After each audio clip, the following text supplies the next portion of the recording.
ছোট পর্দায় ফিরছেন দিতিপ্রিয়া রয়। কোন চ্যানেলে এবং কোন ভূমিকায় তাকে দেখা যাবে সেটি জানতে ভিডিওতে লাইক দিয়ে চ্যানেলটি সাবস্ক্রাইব করে শেষ পর্যন্ত দেখতে থাকুন। প্রতি বছর মহালয়ার অনুষ্ঠান ঘিরে টেলিভিশন চ্যানেলগুলোর মধ্যে থাকে বিশেষ প্রতিযোগিতা।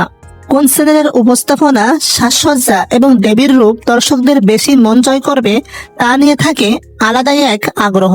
সেই তালিকায় এবার দিতিপ্রিয়া রয়কে মা দুর্গা হিসেবে সামনে এনে চমক দিতে চাইছে একটি জনপ্রিয় চ্যানেল।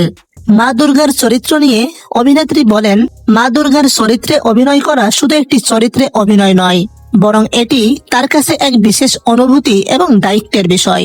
তাই এই চরিত্রকে ফুটিয়ে তুলতে তিনি নিজের সেরাটাই দেওয়ার চেষ্টা করছেন। দিতিপ্রিয়া রায়কে দর্শকরা এর আগেও বিভিন্ন দেবীর রূপে দেখেছেন। সেই ধারাবাহিকতাতেই এবার সান বাংলার মহালয়া অনুষ্ঠানে তিনি ধরা দেবেন মা দুর্গার রূপে। চ্যানেল ইতিমধ্যেই এই বিশেষ অনুষ্ঠানের প্রস্তুতি শুরু করেছে। আর দিতিপ্রিয়ার এই লুক ঘিরে দর্শকদের মধ্যেও তৈরি হয়েছে আলাদা এক কৌতূহল। তো বন্ধুরা, এবারের মহালয়ায় সান বাংলার এই আয়োজন নিয়ে আপনারা কতটা উৎসাহী এবং মা দুর্গার রূপে দিতিপ্রিয়া রায়ের এই কামব্যাকে আপনারা কতটা খুশি অবশ্যই কমেন্ট করে জানাবেন। ভিডিওটি ভালো লাগলে লাইক, কমেন্ট, শেয়ার করবেন এবং বাংলা টেলিভিশনের সকল আপডেট সবার আগে পেতে চ্যানেলটি সাবস্ক্রাইব করে পাশে থাকা বেল আইকনটি বাজিয়ে রাখুন।